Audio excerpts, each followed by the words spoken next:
Hello students, आज हम exterior angle of a triangle and exterior angle property of the triangle देखने जा रहे हैं। तो सबसे पहले एक्सिटियल एंगल ऑफ ट्रायंगल क्या है वो हम देखते हैं। तो मैं अगर हमारे पास ये ट्रायंगल ए बी सी मैंने यहाँ पे ड्रॉ किया हुआ है,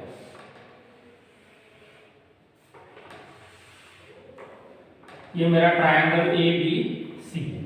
अगर मैं ये लाइन सेगमेंट बीसी को थोड़ा एक्सटेंड करता हूँ यहाँ तक डी तक, और लाइन सेगमेंट एसी को मैंने एक्सटेंड किया है ई तक, तो यहाँ पे आप देख सकते हो कि मैंने ये जो लाइन सेगमेंट एक्सटेंड किया तो यहाँ पे मुझे ये एंगल मिल रहा है, उसे हम बोलेंगे angle A C D.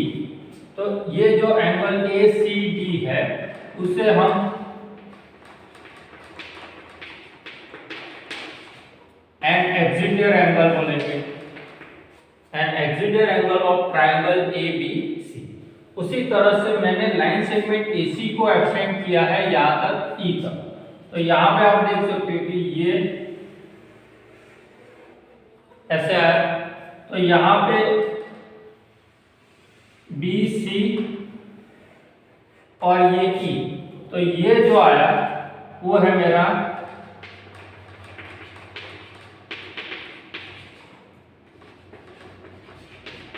एक्सिटियल angle. अब यहाँ पे आप देखोगे तो ये मैंने यहाँ पे 3 राउंड्स किए, वो 3 एंगल्स है। ये तीनों एंगल जो है वो इंटीरियर एंगल है।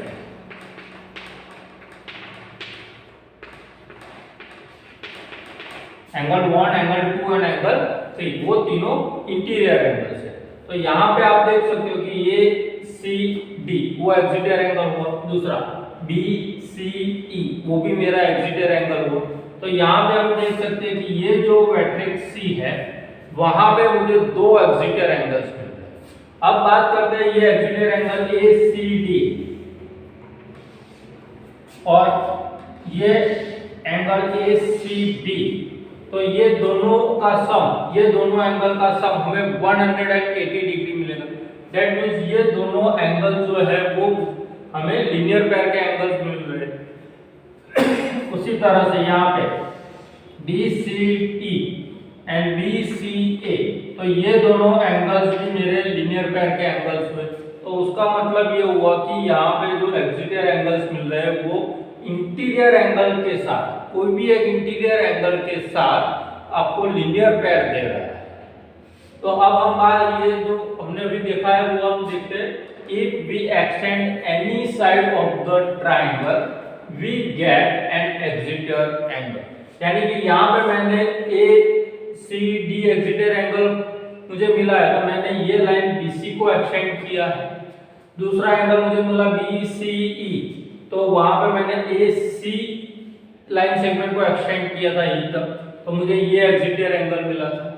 तो कोई भी लाइन सेगमेंट को अगर कोई भी साइड जो है ट्रायंगल की उसको हम एक्सटेंड करेंगे तो हमें एक्सिटियल एंगल मिलेगा। अब जो एक्सिटियल एंगल मिला है वो हमें लीनियर पेयर दे रहा है।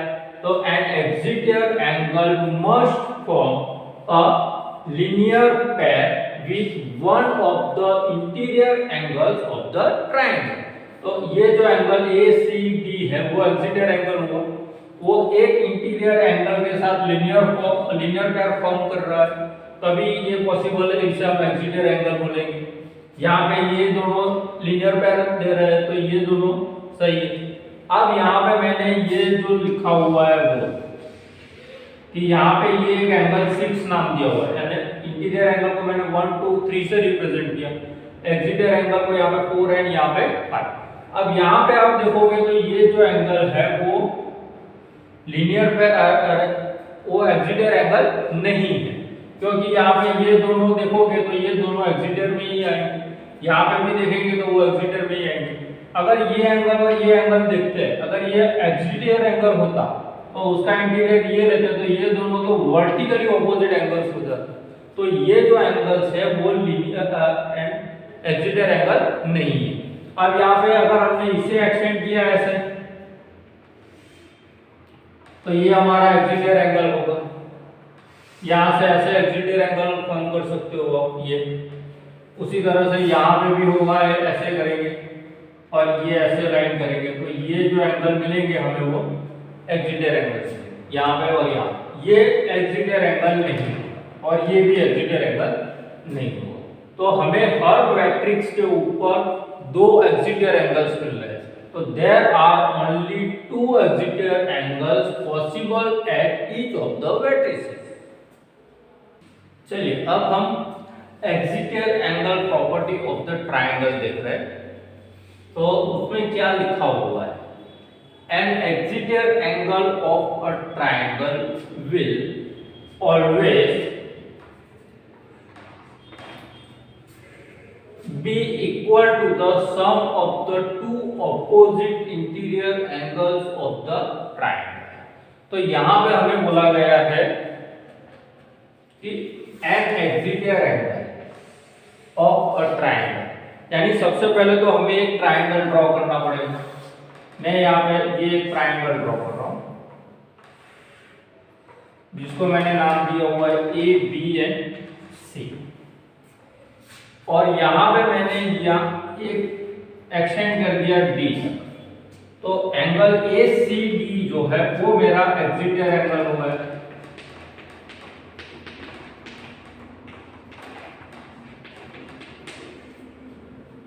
तो an exterior angle of a triangle वो मैंने यहाँ पे रिप्रेजेंट किया, एंगल ए सी डी।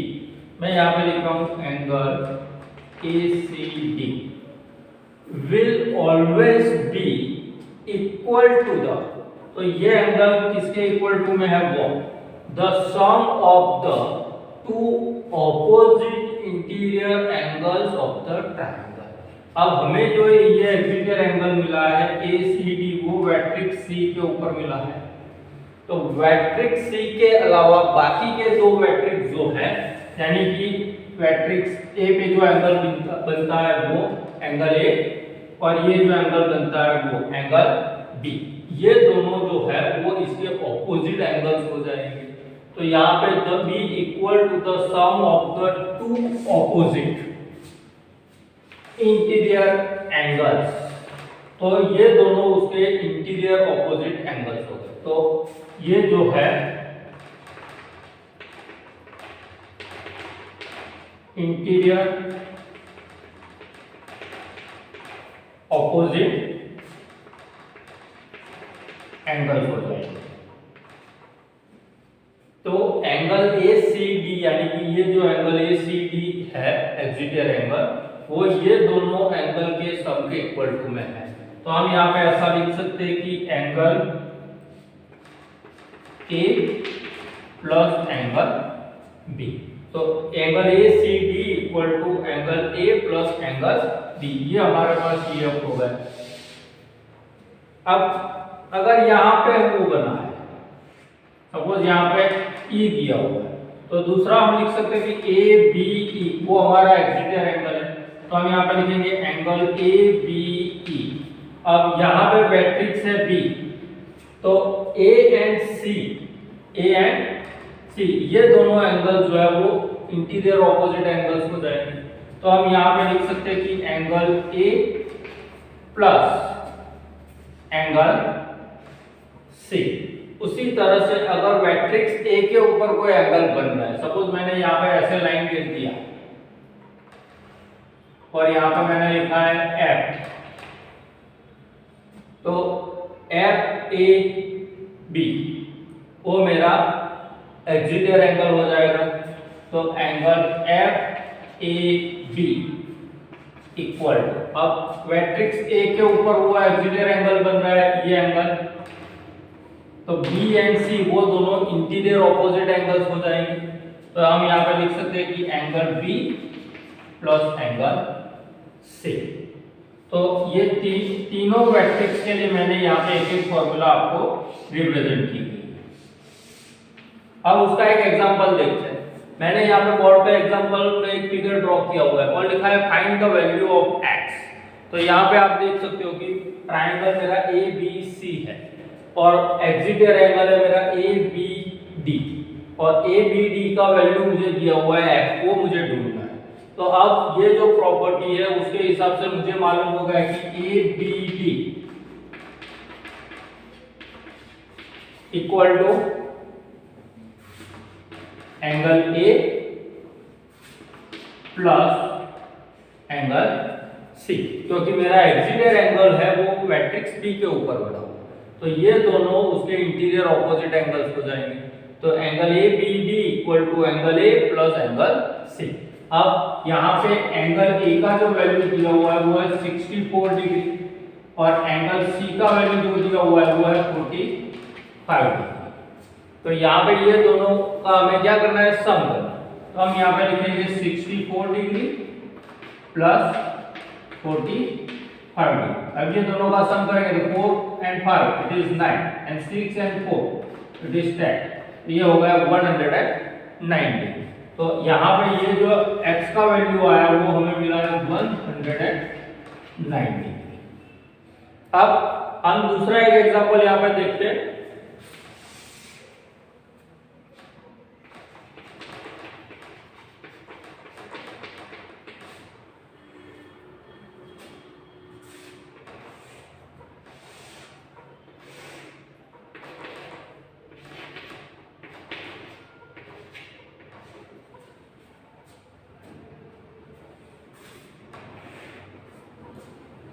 ये एंगल का मेजरमेंट दिया हुआ है और ये एंगल का मेजरमेंट दिया हुआ है और हमें बोला गया है कि ये एंगल आपको ढूंढना है।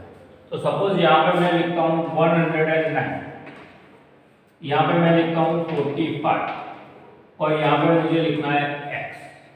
तो अब यहाँ पे मुझे x का वैल्यू ऑफ फाइंड करना है, तो यहाँ पे भी मैं लिखता हूँ find the value of x। तो यहाँ पे आप देखोगे कि एंगल PRS वो मेरा एक्सिटर एंगल है। तो यहाँ पे angle PRS it is equal to two interior opposite angle sum. तो interior opposite angles are angle P and angle Q। तो angle P plus angle Q। Now we have the measure of angle PRS it is 109 equal to angle P it is 45 and angle Q it is represented by x। so 45 को transfer कर देंगे तो x equal to 109 degree minus 45 degree आएगा। अब ये दोनों का subtraction करते हैं यहाँ पे, तो 9 में से 4 जाएगा, 9 में से 5 जाएगा तो हमें 4 मिलेगा। यहाँ पे 10 लेना पड़ेगा, 10 में से 4 जाएगा तो 6 और 1 में से 1 गया तो 0, यानी यहाँ पे 64 डिग्री मुझे आंसर मिला। वो है x का वैल्यू। अब x जो है वो मेरा एंगल Q है, तो मैं यहाँ पे therefore angle Q equal to 64 degree भी बोल सकता हूँ।